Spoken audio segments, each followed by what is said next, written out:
Assalamu alaikum ve rahmetullahi ve berekatuhu. Endi biz barliq Sharqiy Turkistonlik qarindoshlar.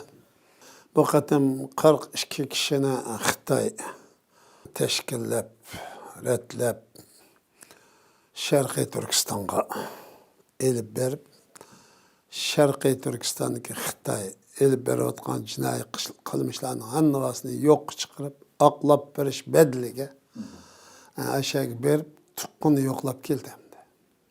Endi bir millatga, bir insonga nisbatan elib aytsak, ig'ir haqoratdan boshqa narsa emas bu. Bak echinishlik bir vaqalik endi.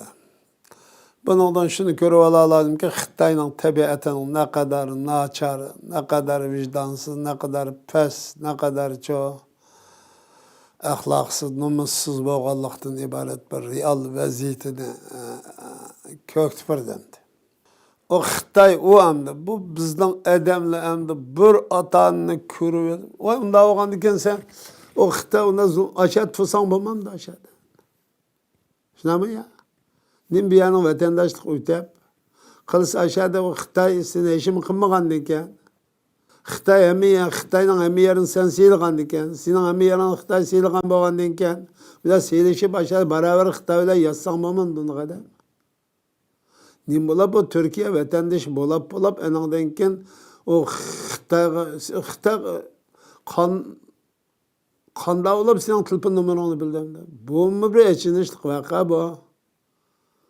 Bunun anlavasına Xitoy telefon elib toplab demdi. Muşnun özümü amdı bu. Ne kadar şum, akılsız, ko'ngli qara, nachar, tabiatsiz bo'lganligini ko'ktib demez. Endi bir insonning bir insani izzat sharifi uchun aning g'ururi, axloqi, vijdoni bir o'zining bir turishi, ko'z qarashi, fikri bor. Şunun asasen o kişinin qanchalik kishi ekanligini nima qilamiz, belgilaymiz endi. Endi buni hech qanday yok, bir qatim aş vatanga berib ko'rishib kelish bedliga o'zining barliq izzat, sharifi, nomusi, vijdoni, axloqiy qimmat qarashlarining hammasini oyg'asti qilib dessab aşağı berişe haqiqatan men o'zida xafa oldim, norozi oldum. Ay bir Sharqiy Turkiston qilayotgan zulmni yo'shirib, yo'gap bo'lanmay. Şu avarchilik. Buni qachongacha qiladi, qachongacha davomlashadi. Endi biz mush millatni yo'q deyotimiz. Qisqa muddatda yo'q qilamiz ham deydi. Anandan keyin biz kan qo'yib bersekmi, bizga chaqilmaydi, ishim qilmaydi, bizga o'xshab Xitoy bo'lib bo'ldi bu deydi. Şu andan bu jihatdan aynan shu xalqaro vaziyatni, jamoatchilikni aldab, bizde bunda zulüm yok. Mesela endi qanda devlet mesela devletten qaysi devlet ümek teşkillaydi, qishqirib ekelib o'tanga borgan.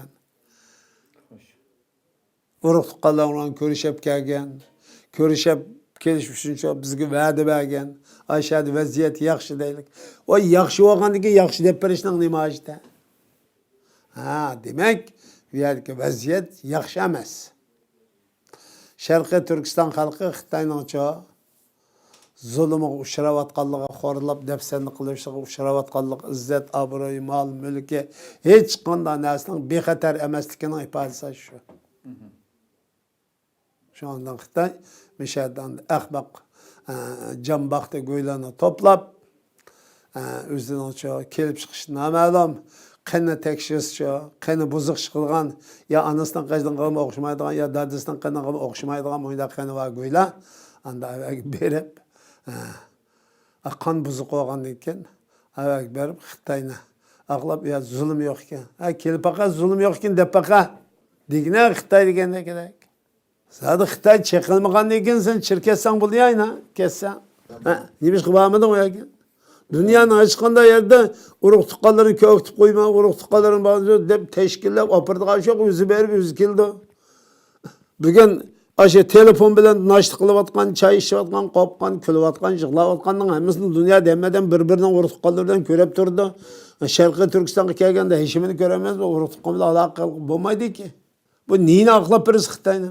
Aşon nahaqni aslını üstten qilib etib anang bilan dadangni ko'rishamsa, urug' tuqqanlaring, balalaring bilan ko'rishamsa, hey, namard bo'lsa. Shundan sencho qiningni tekshirishcha anangning qiziga o'xshamaydigan, dadangning qiziga o'xshamaydigan, boshqa bir qan chiqib, igisi yo'q qan chiqib qolgan gunohlar jima bu.